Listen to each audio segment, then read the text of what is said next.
class 9. So today we are going to study about vacuoles. Vacuoles, the organelle for storage and support. Vacuoles mostly plant cell में पाए जाते हैं. एक बहुत ही लार्ज साइज के वैक्यूल्स पाए जाते हैं. एनिमल सेल में या तो वैक्यूल्स एब्सेंट होते हैं, अगर वो प्रेजेंट होते हैं तो बहुत ही छोटे होते हैं या टेम्पररी होते हैं.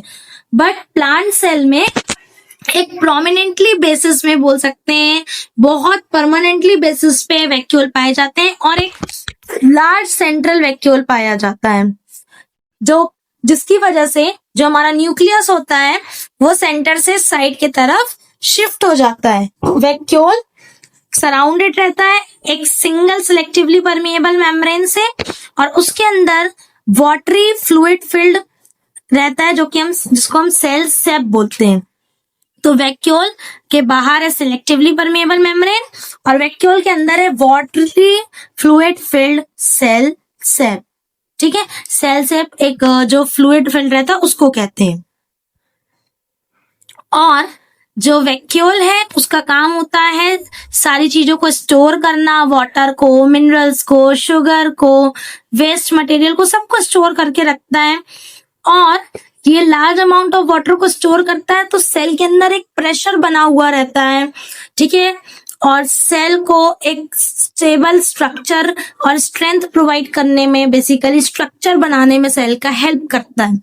जब प्लांट को इनफ वाटर नहीं मिलता तो वैक्यूल लूज करता है अपना वाटर और सेल ना फ्रेम हो जाते हैं. तो हमें ऐसा लगता है ना कि पेड़ मुरझाया हुआ है, एक्चुअली इसलिए क्योंकि वैक्यूल से पानी का लॉस हुआ है, जिसकी वजह से सेल के स्ट्रक्चर में अपने को डिफरेंस देखने को मिल रहा है. एनिमल्स में जैसे कि मैंने बताया या तो वैक्यूल एब्सेंट होंगे और अगर प्रेजेंट होंगे तो कौन से वैक्यूल्स होंगे? टेम्पररी वैक्यूल्स होंगे जो कि सिर्फ कुछ ना कुछ स्टोरेज का थोड़ा बहुत काम कर रहे होंगे. उसके बाद 2010 में जो साइंटिस्ट हैं जे क्रेग वेंटर, इन साइंटिस्ट ने और उसकी टीम ने एक इम्पॉर्टेंट डिस्कवरी की थी इस फील्ड में, सिंथेटिक बायोलॉजी की फील्ड में.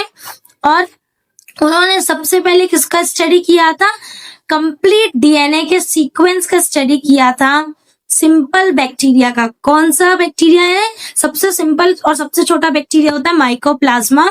माइकोप्लाज्मा माइकोइड्स के डीएनए का स्टडी किया था कंप्यूटर प्रोग्रामिंग का इस्तेमाल करके और उन्होंने उसको केमिकली सिंथेसाइज भी किया था. एग्जैक्ट कॉपी उसी की बनाई भी थी लैब में.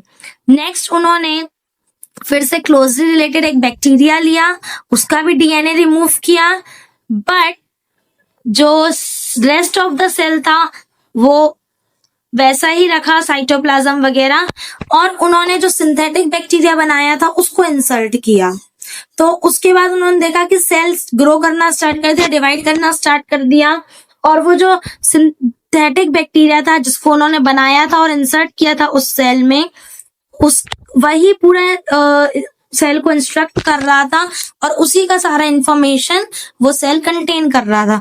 तो ये एक्सपेरिमेंट शो करता है कि डीएनए कंट्रोल करता है स्ट्रक्चर और एक्टिविटीज सेल का. साइंटिस्ट पूरा कंप्लीटली न्यू सेल क्रिएट नहीं कर पाए हैं स्क्रैच से, क्योंकि डीएनए सिंथेटिक था और सिर्फ सिंथेटिक डीएनए ही वो थोड़ा सा क्रिएट कर पाए हैं. अदर पार्ट्स ऑफ जो सेल है उनको नहीं बना पाए, सिर्फ डीएनए को बना पाए. अदर पार्ट्स ऑफ सेल को. नॉर्मल सेल्स डिवाइड कैसे करते हैं? जैसे कि अगर आपके स्किन में कट लग जाए तो वो थोड़े समय बाद हील हो जाता है, या आपके हेयर फॉल होते हैं तो नए हेयर्स भी ग्रो होते हैं. आखिर ये होता कैसे है? बिकॉज हमारे सेल्स जो है बॉडी के, उनमें एबिलिटी होती है रीजनरेट करने की. वो फिर से ग्रो करते हैं, फिर से डिवाइड करते हैं और फिर से जो ओल्ड, डेड और डैमेज सेल्स होते हैं उनको रिप्लेस करके नए सेल्स का फॉर्मेशन करते हैं. एंड और जब हमारी बॉडी ग्रो होती है तो सेल का साइज नहीं बढ़ता, बल्कि सेल डिवाइड कर करके नए सेल्स भी बनाते हैं.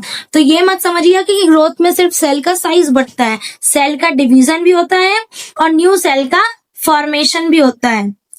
आपको एक जार लेना है और जार को फिल करना है प्लेन वाटर से और उसमें एक ऑनियन बल्ब रखनी है. ठीक है, और ऐसे रखनी है कि जो बेस है, बेस जिसमें रूट्स हो, वो रूट्स पानी में डूबे हुए हों, और उसको 5-6 घंटे के लिए आप छोड़ दीजिए। और आप जब आप ऑब्जर्व करिएगा तो जो रूट है वो ग्रो हो गया होगा, तो उस रूट को 2-3 सेंटीमीटर आप काट दीजिएगा और फिर से उसको ट्रांसफर करिएगा। कहाँ पे आप ट्रांसफर करेंगे? एसिटो एल्कोहल में, जिसको हम लोग ग्लेशियल एसिटिक एसिड और इथेनॉल के मिक्सचर से बनाते हैं। एसिटो एल्कोहल 1:3 में बनता है। इसमें 1 ग्लेशियर एसिटिक एसिड होता है और 3 इथेनॉल का होता है। रूट को 24 आवर्स आप इस सॉल्यूशन में रखेंगे और फिर इसको ट्रांसफर करेंगे 70% इथेनॉल सॉल्यूशन में प्रिजर्वेशन के लिए। टेक 1 or 2 प्रिजर्व रूट्स, फिर आप उसको वॉश करिए वाटर में और उसको क्लीन स्लाइड में रखिए। क्लीन स्लाइड में रखने के बाद उसको आप डाइल्यूट हाइड्रोक्लोरिक एसिड में डालिए, और ताकि वो टिश्यू जो है रूट टिप्स सॉफ्ट हो जाए। फिर रूट्स को 10 से 15 मिनट एसिड से हटा दीजिए 10 से 15 मिनट्स के बाद, और 2 से 3 ड्रॉप एसिटोकैरामाइन का स्टेन डालिए। उस स्लाइड को 5 से 10 मिनट्स के लिए रख दीजिए और जेंटली उसको गरम करिए। आराम से गरम करिएगा, जलिएगा मत। आप रूट का टिप कट, आप ऑब्जर्व करेंगे कि जो सेल्स हैं ऑनियन रूट टिप के, है ना, उनमें कुछ स्ट्रक्चरल डिफरेंस दिखेंगे। क्यों दिखेंगे? क्योंकि सेल्स जो हैं वो ग्रोइंग टिप के हैं। रूट का जो हमने ग्रोइंग रीजन था, ग्रोइंग टिप था, उसको लिया और हमने उसको कंटिन्यूसली डिवाइड किया। ठीक है, जो रूट के टिप है वो कंटिन्यूसली डिवाइड हो रहे थे सेल डिवीजन की प्रोसेस से। सिंस सेल डिवीजन की प्रोसेस से डिवाइड हो रहे थे, तो आप देख सकते हैं डायग्राम में कि आपको अलग अलग तरह के सेल्स दिख रहे हैं। वो इसलिए क्योंकि सेल्स अलग अलग स्टेज ऑफ डिवीजन में हैं, इसलिए अलग अलग स्टेज ऑफ डिवीजन में उनका अपीयरेंस भी अलग होगा अपने स्टेजेस के हिसाब से। और उसके बाद आप देखेंगे कि जो हर दिन hundreds and billions of cells हमारी बॉडी में भी रिप्लेस होते हैं, जो कि हमारे पूरे बॉडी के सेल का सिर्फ 1% है। मतलब आप समझ रहे हैं हमारे बॉडी में कितने सेल्स हैं? Billions of cell daily replace हो रहे हैं, जो कि हमारी बॉडी के टोटल नंबर ऑफ सेल्स का 1% है। दोनों प्रोकैरियोटिक और यूकैरियोटिक सेल डिवाइड होंगे, और जो यूकैरियोटिक सेल हैं वो डिवाइड होते हैं बहुत कंट्रोल्ड और ऑर्डरली मैनर में। किस प्रोसेस से? By the process called cell cycle. ऐसे कुछ भी नहीं हो जाता कि पहले कोई भी स्टेज आ गई फिर कोई भी स्टेज, एक ऑर्डरली तरीके से स्टेज आती है। उस स्टेज और उस प्रोसेस को बोलते हैं सेल साइकिल। आप इस अलग अलग स्टेजेस जो आपको दिख रही है डायग्राम में, आप इसके बारे में हायर क्लासेस में पढ़ेंगी। सेल डिवीजन में सबसे पहली स्टेज है इंटरफेस। इंटरफेस वो स्टेज है जिसमें सेल अपने आप को डिवाइड करने के लिए प्रिपेयर करता है। और उसके बाद आता है एक्टिवली डिवाइडिंग स्टेज। उसमें सबसे पहले क्रोमोसोम्स जो होते हैं वो कंडेंस होते हैं, और उसके बाद धीरे धीरे वो लोग सेंटर में आते हैं। क्रोमोसोम सेंटर में आने के बाद एक दूसरे से पुल होते हैं, जैसा आप देख सकते हैं यहाँ पे, और उसके बाद उनमें न्यूक्लियस का फॉर्मेशन होता है। और उसके बाद तीसरी स्टेज होती है साइटोकाइनेसिस, जिसमें साइटोप्लाज्म का डिवीजन होता है। आप इस सब पूरे सेल डिवीजन के बारे में हायर क्लासेस में पढ़ेंगे। अभी आप सिर्फ इतना समझिए कि जो divide. Thank you, stay connected, keep watching, do subscribe and comment.